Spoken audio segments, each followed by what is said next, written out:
All right, let me see. Oh no, get rid of the notepad.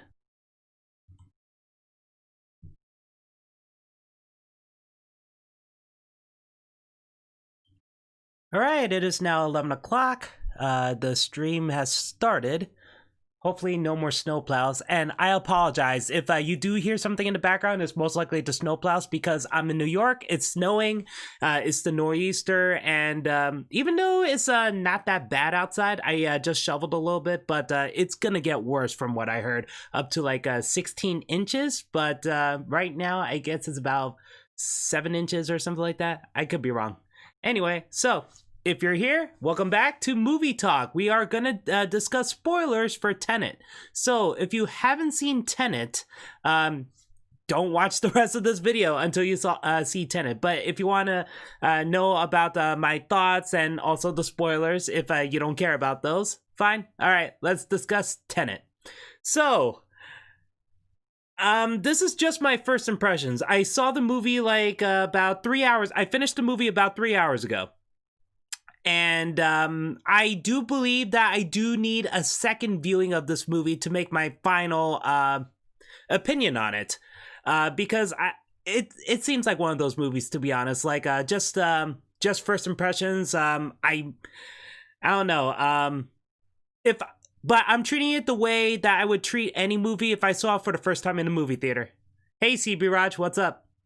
So yeah, if I did see this movie in the theaters, I think I would have been pissed. I honestly think I would have been pissed. Because I saw this movie at home, and yes, I did buy the Blu-ray, because to be honest, renting is like, what, $20, and buying a Blu-ray from Walmart is about $25 here. Might as well just buy the Blu-ray, so I got the Blu-ray. And if you're wondering about the digital code, I gave it to my friend, so sorry, I'm not giving that away, so I gave it to my friend. Hey, Swazo.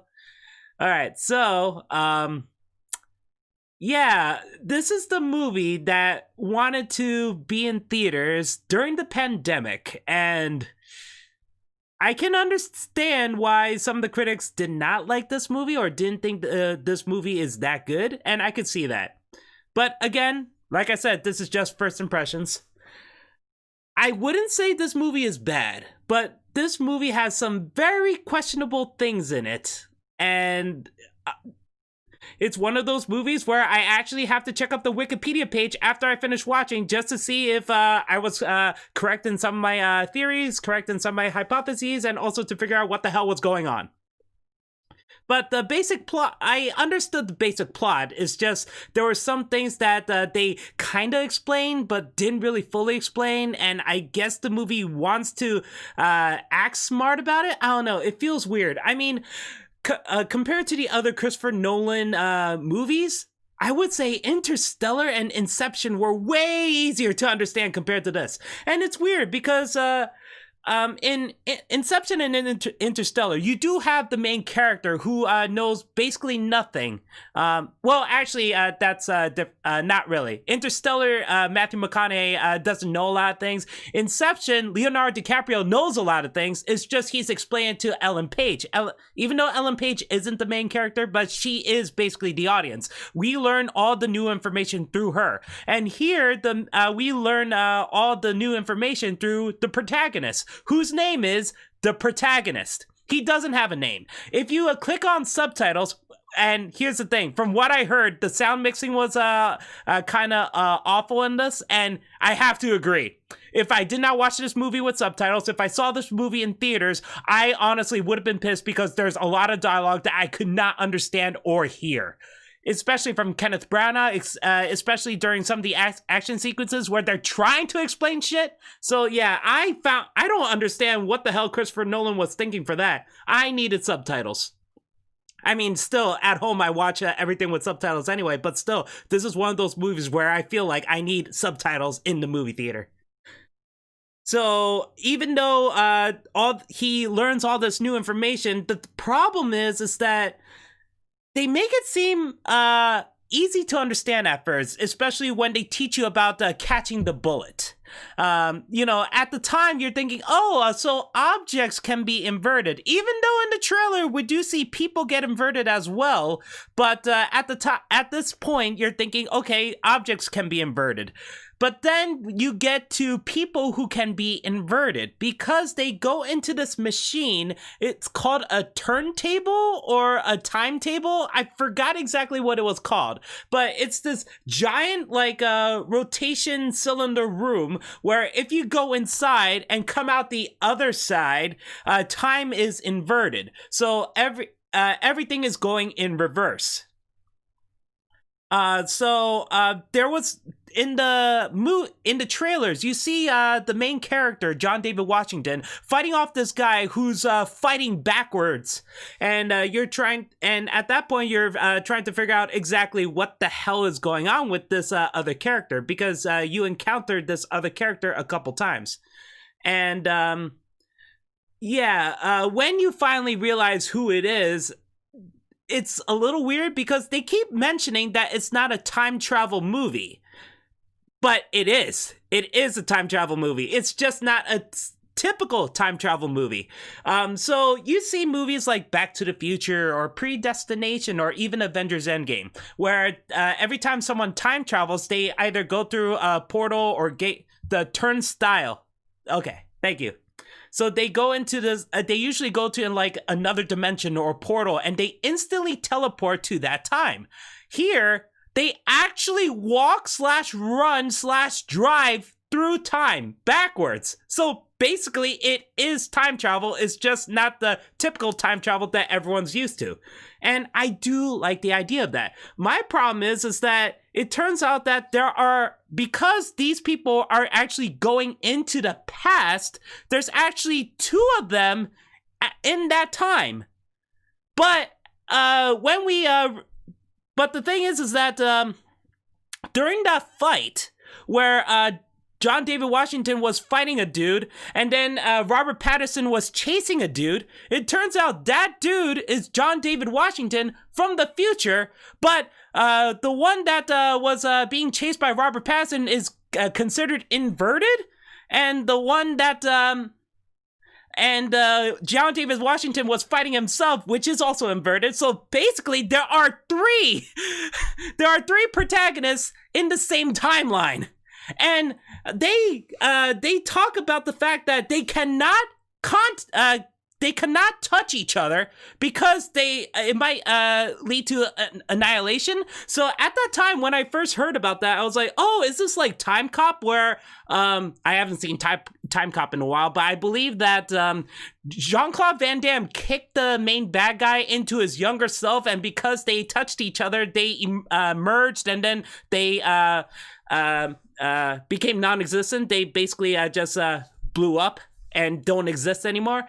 And I guess it reminds me of that Michael Bay movie. I honestly forgot what it was called, Project Almanac or something like that, where if the two of the same people who are from different timelines meet up with each other, they keep they are like glitching out or something like that, and then they become non-existent because you can't have two people in the same timeline at the same time. So I thought something like that's gonna happen, but there were basically no consequences with this.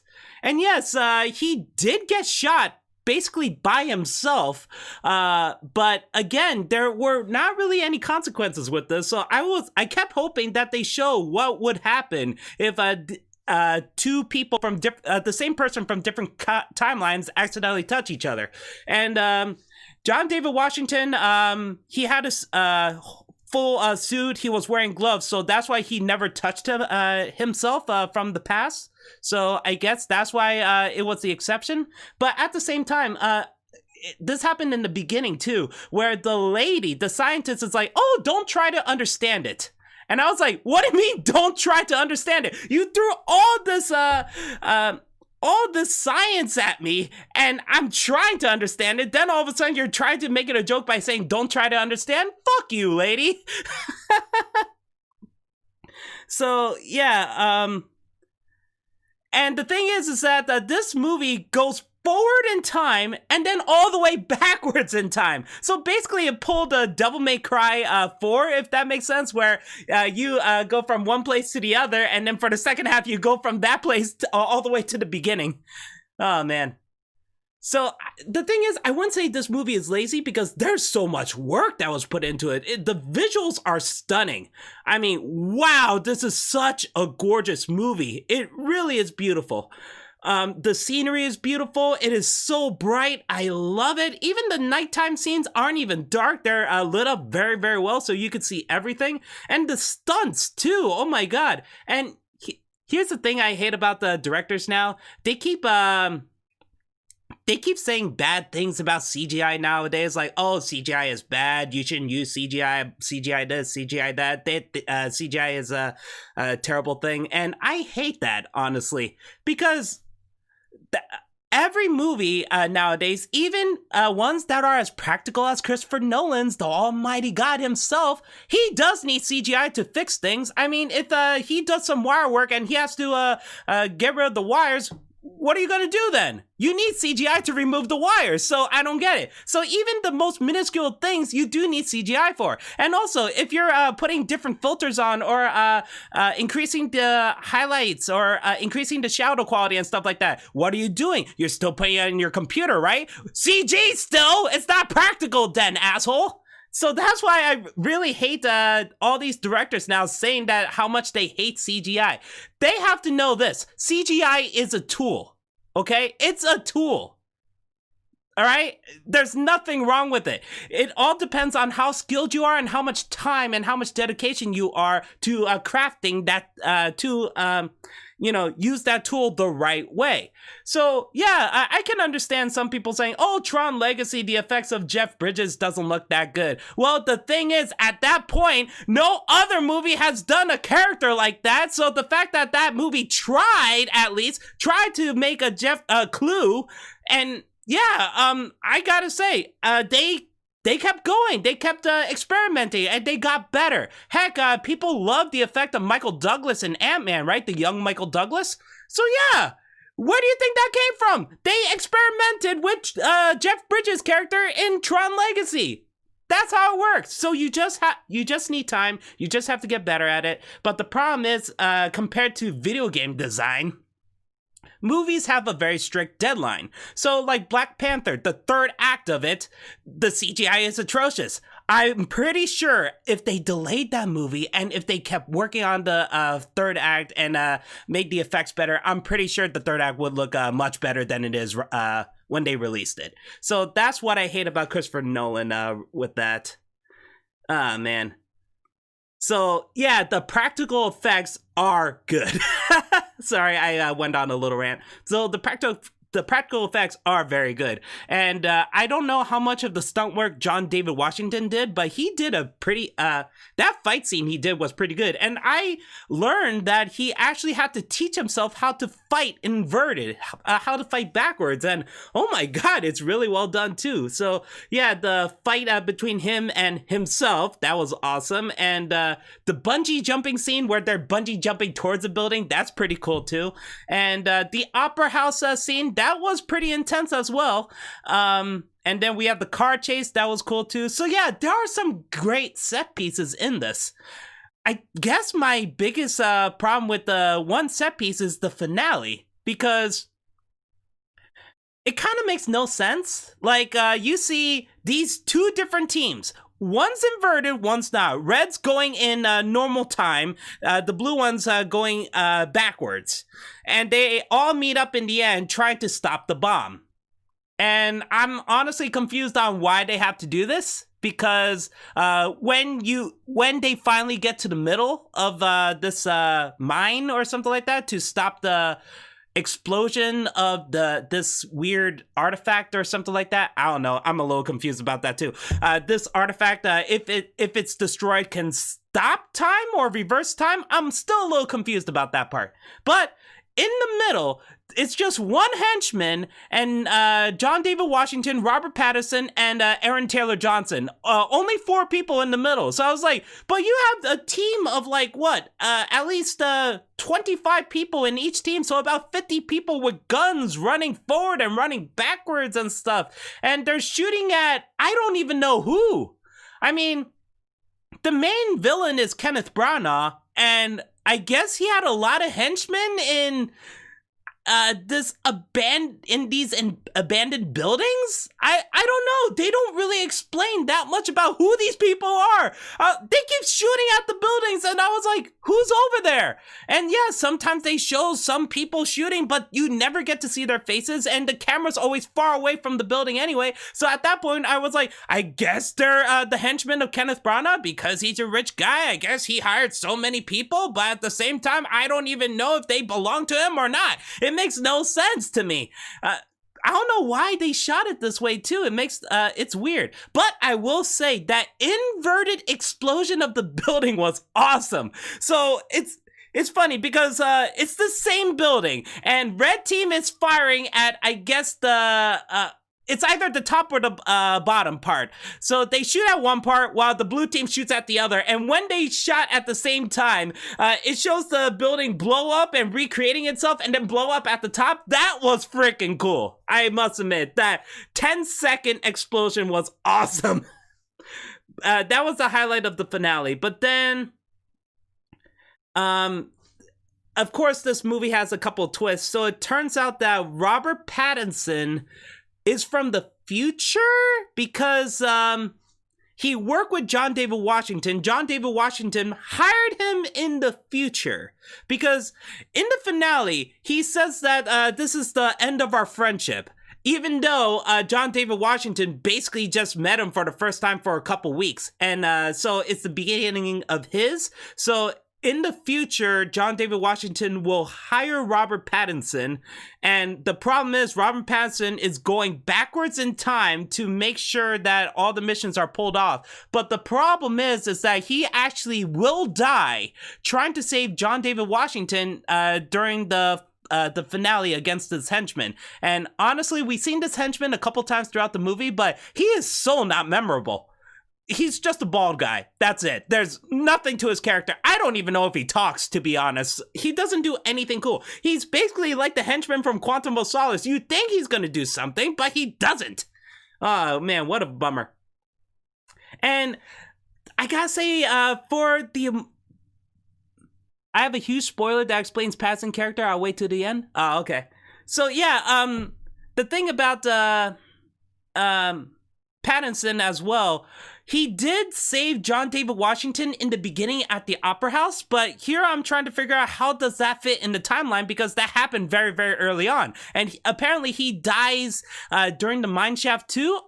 Is that supposed to be on the exact same day, or there are separate days? Because that part I'm a little confused about. And apparently Robert Pattinson knows exactly what's going to happen to John David Washington the entire time. And the other thing is, I think they said that, I think they are hinting that John David Washington actually created Tenet. And yeah, that was weird too, because from the trailers, I thought, I didn't even check off the definition of Tenet actually when the trailers first came out. I thought it means something else. But yeah, Tenet is basically the name of this organization that hired John David Washington, but I believe John David Washington helped create it?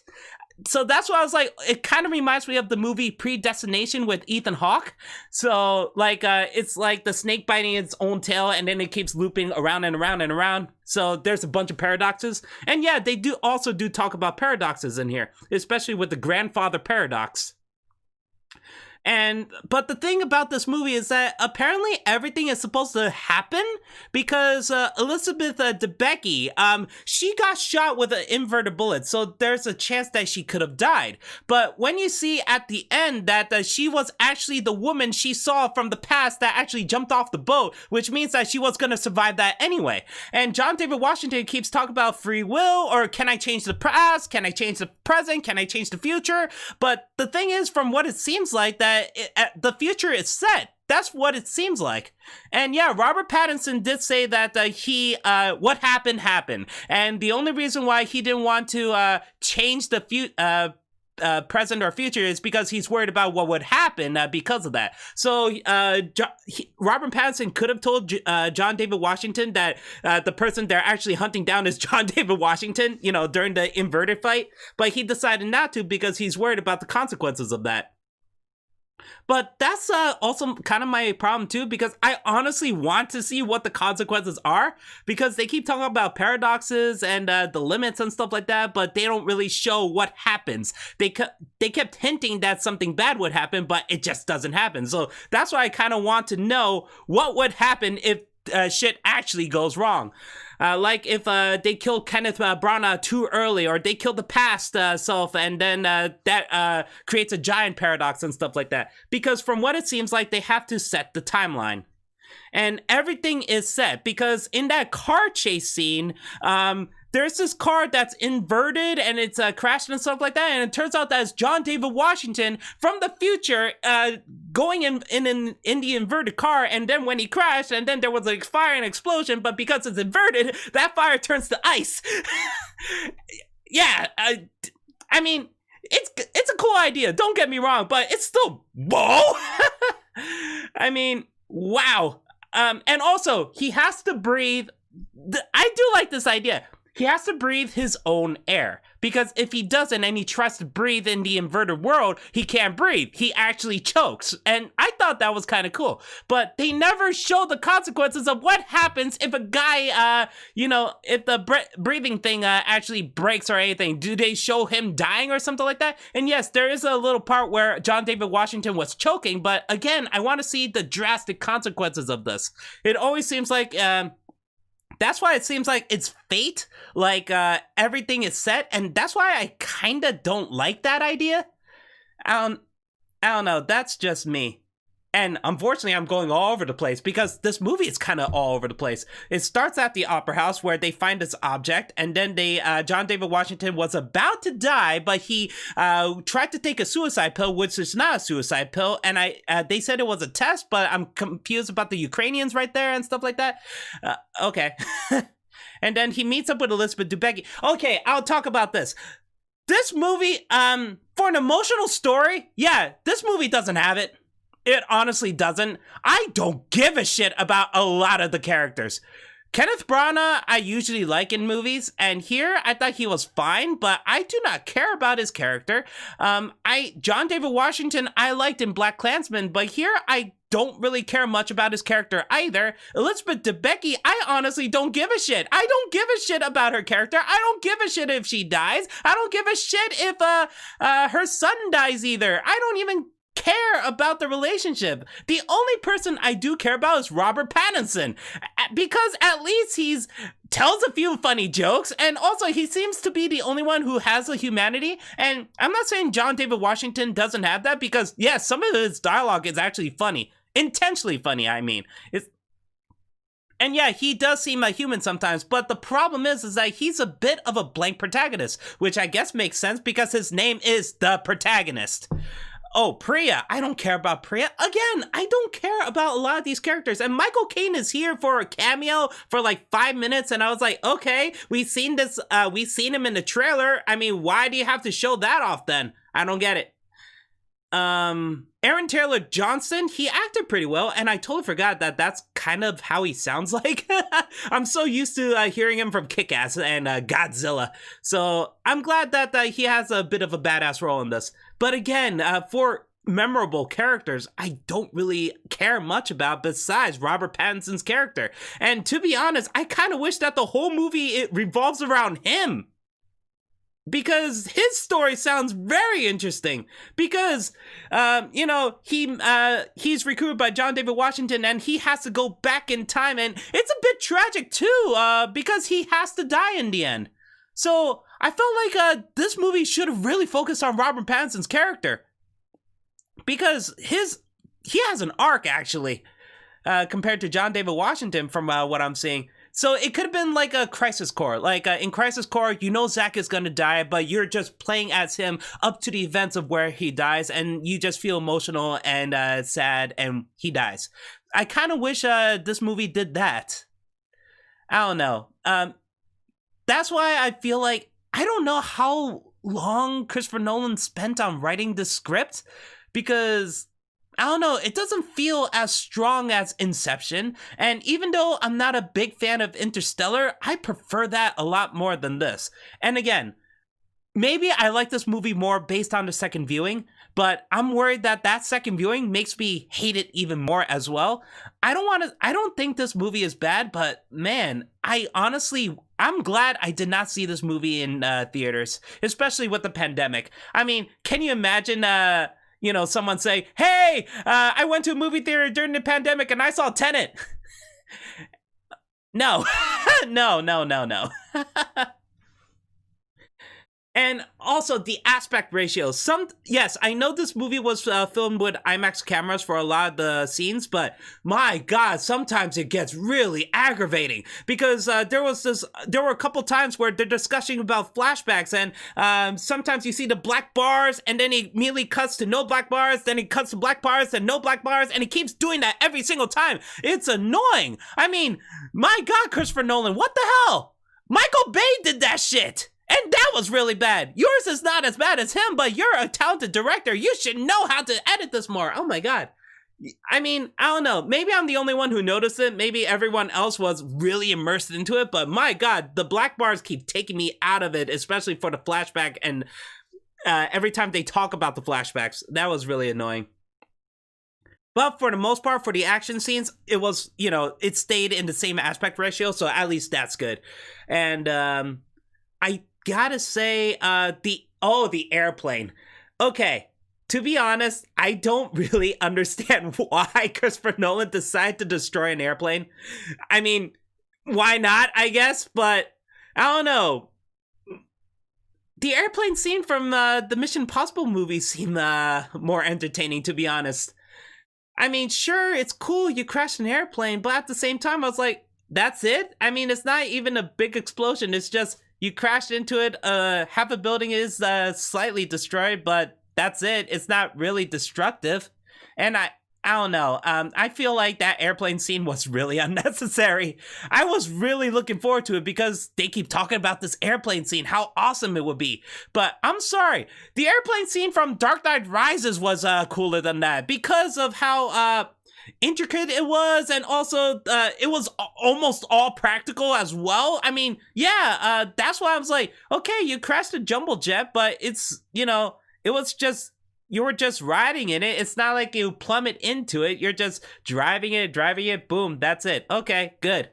That's it. And yes, they do go back to the airplane scene. And yeah, I guess the second half of when they go back in time is kind of cool with the fire and stuff. But again, I don't feel like that airplane scene was necessary. Mission Impossible, I felt like done it better, and even Dark Knight Rises has done it better. I don't know. Maybe it's just me. And also, the weird thing about the inversion thing, during the car chase, and they did kind of explain it. They called it the temporal pincer move or something like that. The temporal pincer formation. So basically, Kenneth Branagh, during the present, goes in one direction, and yeah, I get it. It has to start the lockdown, but to be honest, it's not visually pleasing. That's what I'm saying. I was like, that's it? I mean, I don't expect it to destroy the entire building, but at least make it look cooler, I guess? I don't know. That's just me. So the car chase, Kenneth Branagh was going in the present, and then Kenneth Branagh was going in the inverted. Oh boy. But Elizabeth Debicki is the only one in that car who's not inverted, and it's weird because it looked like the car actually kind of crashed. It sideswiped and it was doing all these moves, and then it was going backwards. Elizabeth Debicki is not even wearing a seatbelt, actually. And she's not inverted, but Kenneth Branagh and the other guys in the car are. And then they go all the way back inverted, and they got the case. I don't know. The explanation makes no sense to me for any of the those inverted things, because when during the first scientist thing, the female scientist who tried to explain how this all works, and even John David Washington was talking about how the hell did I catch the bullet without even catching the bullet, because she said, oh, you have to drop the bullet so the bullet could come back. But the thing is that, does that mean he had to trick it into thinking that the bullet has been dropped, which means he catch it again? That's the thing, because she said that, oh, what you have done, it already happened because it was on tape or something. And I was like, exactly how did that work, though? Because he never dropped it, but apparently he did. So I guess the same thing applies to Kenneth Branagh, who went into the inversion thing and went through the car, and then he went back. And then you see the present Kenneth Branagh, interrogating John David Washington in the chair, while the inverted one shot Elizabeth Debicki, who was still not inverted. Again, it's weird. I feel like I have to watch it the second time to fully grasp the mechanics of this time thing, because again, I get the basic plot of it. The thing is that, again, there was one timeline where there were 3 John David Washingtons, and in this timeline there are still 2 Elizabeth Debickis. And I guess soon it's going to be 1 Elizabeth Debicki.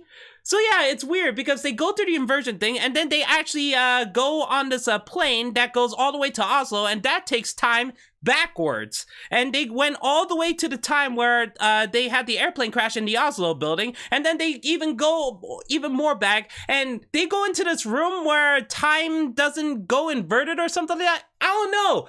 They have this yellow room with the yellow covers and stuff like that, and I'm even trying to figure out how the hell does that shit work. Apparently, these rooms that you could breathe in, but if you go outside, you can't breathe. Okay, so how come this room is fine? I don't know. Because they took off their breathing apparatus in that yellow room, and then they took it off again inside the boat. I don't know. It's honestly very confusing. And then they showed the scene where the boat is going backwards, and John David Washington was doing some pull-ups, and I guess they go to another turnstile back in where is that anyway? Vietnam? I don't know. I'm sorry. It's just wow. Again, I applauded for the visuals, and I actually applauded for the music as well. The music is really, really dope, to be honest. And I heard that they didn't even finish working on the music by the time the pandemic happened. So what they did is they recorded every single individual instrument in order to finish it off. And I was like, wow, that's pretty awesome. But I will admit, some of the sound mixing is awful. Like, some of the music drowns out the dialogue, and I honestly hated that. And I guess that's it for Tenet. All right, so Swazo, CB Raj, tell me your thoughts. Do you like the movie? Do you hate the movie? What do you think? Again, I'm pretty sure that if I see it the second time, I'll get it more. But again, I'm worried that I might hate it.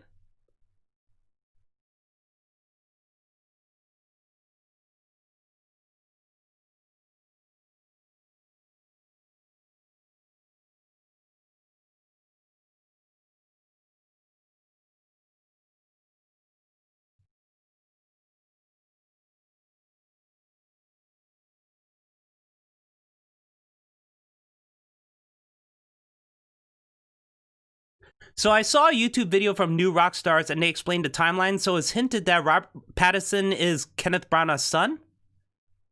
Wait. I was confused the whole time watching it. Wait. Kenneth Branagh... You mean Elizabeth Debicki's son? Really? No, that's just a theory, right? That can't be right. Really? We did almost nothing with the son.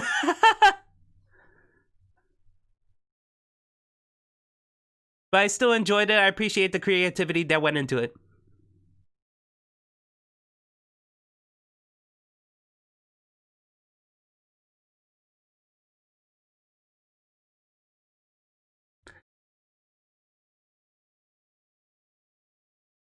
Huh.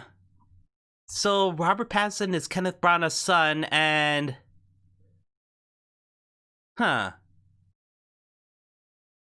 Did they actually hint that? I don't think they did. We did almost nothing with the son.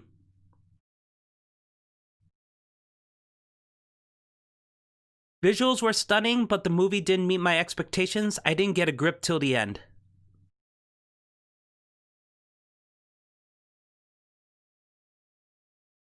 Yeah, I think that's my problem. It's no, like it's my fault. My expectations for this movie were too goddamn high because I was hooked on the trailers. Oh my god, I shouldn't have done that. And you know what? I guess that's the thing because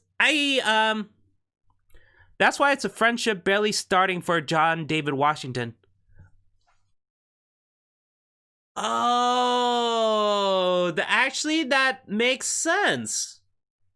Right? Wait, how old is John David Washington gonna be by the time Robert Pattinson gets recruited? I kind of wish they give a bigger hint like that, like John David Washington actually interacting with the kid. Because he didn't, I don't think that the kid mattered.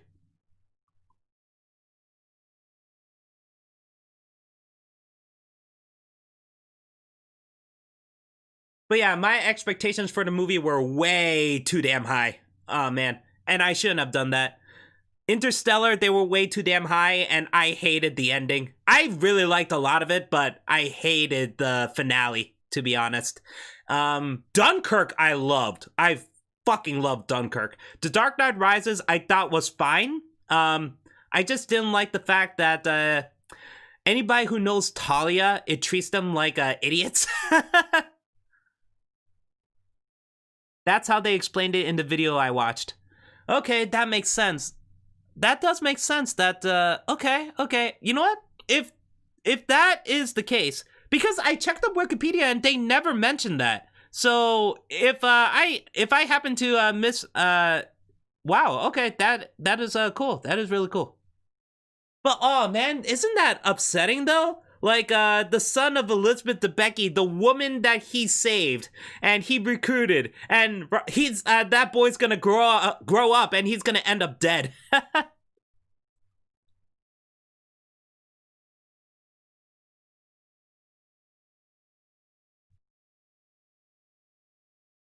John David Washington always did try to go out of his way to make sure that her son was safe. I didn't get that feeling, to be honest. Because while watching the movie, he really focused on Elizabeth Debicki, and I guess the son was just part of it. But again, he never really interacted with the son, so that's why I thought the son was a nothing thing character. And yes, I know that the son is very important to Elizabeth Debicki. It makes sense, but again, I did not get that connection at all. I got none of it. Actually, I felt more for Leonardo DiCaprio's kids in Inception compared to the son in this. Oh, the children in Interstellar were phenomenal. Actually, how many Christopher Nolan movies have kids as... We do see young Bruce Wayne in the Batman Begins. Oh, and Commissioner Gordon's kid. Yeah. And I guess we have the orphans from The Dark Knight Rises, but we don't really deal with them that much.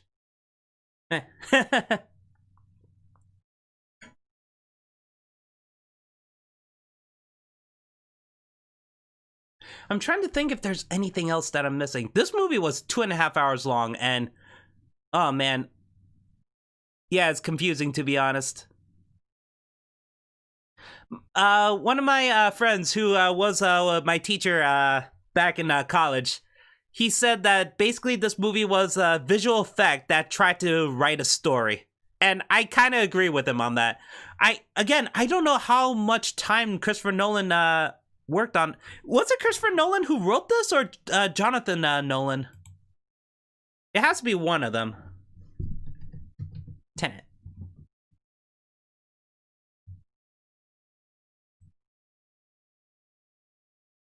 No, Christopher Nolan wrote it. Okay, he actually wrote it. Huh. Maybe Jonathan has better writing talent.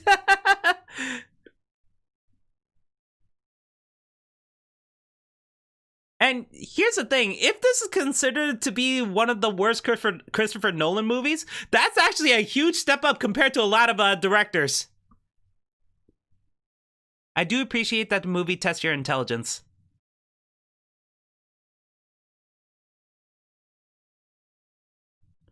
Like it's not dumb action. Yeah, it's not dumb action. No, not at all. And you know what? I do appreciate that the movie tried to get a sense of humor for a couple of the scenes. Which is why I like Robert Pattinson the most. And here's the thing, it's not like I wanted this movie to be like a Marvel movie or anything like that. No, some movies can have a bit of funny dialogue in order to be relatable. It doesn't have to be all wisecracks or anything. No, that's the Marvel thing. And that's why I want the DC universe to actually not be full Marvel, but still have an identity of its own. But yeah, if they want to do some wisecracking thing, they can. Just don't be full Marvel. That I just want DC to stay DC. I don't want to fully copy it. But yeah, same thing with this. Christopher Nolan, I guess, is improving in some ways in order to make his characters a bit more relatable. Because you gotta admit, Dunkirk, even though I do like the characters and I really like the movie, you don't really know much about them, to be honest. But you do. But the good news about Dunkirk, even if they don't talk, you know who they are based on their actions. So that's why I thought Dunkirk was really beautiful in all aspects. Interstellar is the one where I feel like a robot wrote the script, to be honest. I mean, there are some parts where Matthew McConaughey and his daughter, especially when he realized that he was up there in space for like at least 30 years, and his daughter really hates him because of that. She felt like he didn't keep his word. And then when he meets up with her again when she's older than him, that got me. So, but everything else about, oh, it's about love, stuff like that. Oh my God. It's just, that kind of dialogue just turns me off. Because every time they try to make it sound emotional and relatable, it just doesn't work. So that's why I feel like if Christopher Nolan focuses on something that's more like a heist, actually, yeah, that's his specialty. He's very good with something with a heist. Inception, the whole thing is a heist.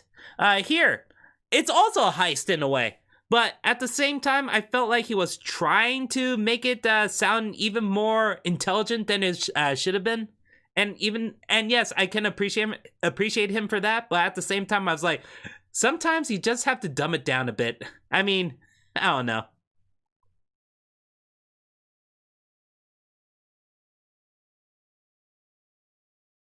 Any final thoughts, actually? I'm not sure how much more of Tenet I want to talk about. And I am not doing a follow-up video on this if I do see it again.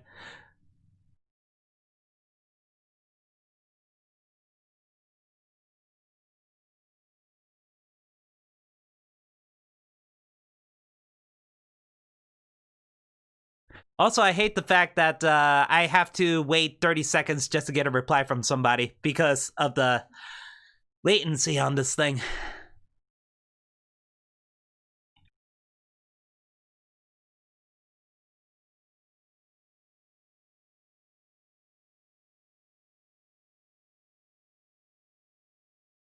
Actually, what are your most favorite parts about the movie?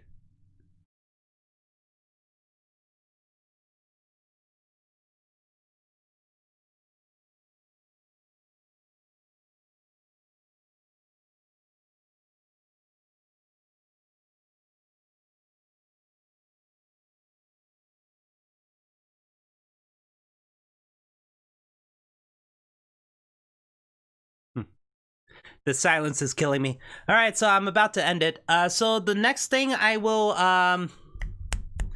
let's see. The Mandalorian finale will be this Friday, so I'm definitely gonna stream watch that.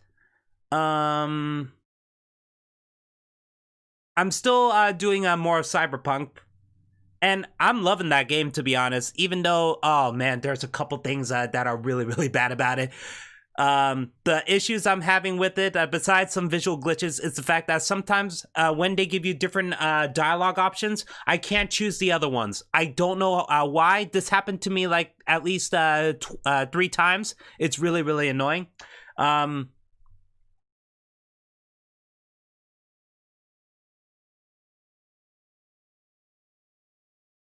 I watched it twice, still didn't find it interesting. Actors were cool though. Yeah, I can understand that. What else about Cyberpunk? Story of Cyberpunk, I really, really do like. I mean, Keanu Reeves' performance, I like him, I really do, but it could be kind of bad to pretty good, but it keeps going in between. Yeah, Robert Pattinson was definitely the highlight. And you know what? I really like John David Washington. I can't wait to see him in more movies, but I kind of feel like this movie should have used him a lot more. But you know what? I appreciate him for doing the stunts, especially the fight against himself. That was really, really cool.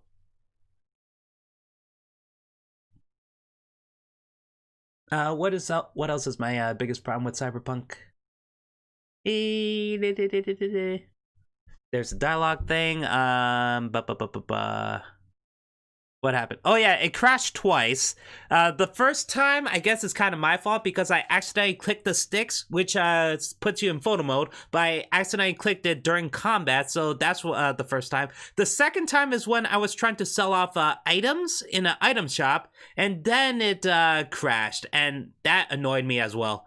What else?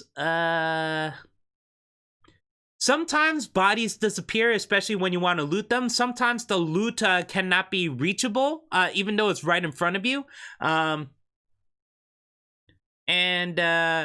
Sometimes when you go to your apartment and you try to use the map to find the next waypoint to get to the next mission. Sometimes it shows that you have to go to the elevator, and once you go to the elevator, you realize, oh, you have to go like a few kilometers away, even though you could have done that from the fast travel station next to your apartment, but you're spending all that time going down the elevator. I hate that. Anyway, that's it for me, guys. I'll do The Mandalorian on Friday, and I'm surprised that there was no snowplow over here. I thought it was going to disrupt the movie talk. I still haven't seen the Digimon movie, mostly because I have to still finish the TV series. I think I'm I think it's called Coexistence and Future. I gotta finish that. HBO Max, I will actually use my free trial next week because Wonder Woman's coming next week. I'm excited. All right, so that should be it. Thanks for watching, guys. Thank you, Swazo. Thank you, Sibi Raj. Thank you, one other person, because it said 3 people, unless the third person is me, which if it is, I hate you, YouTube. You should not include me in this because I'm watching it from the YouTube studio. Because I have to preview it. Why do you include me if that's me? You're annoying. All right, but thank you, guys, okay? And thank you for future watchers once this is uploaded. All right, see you later. Bye.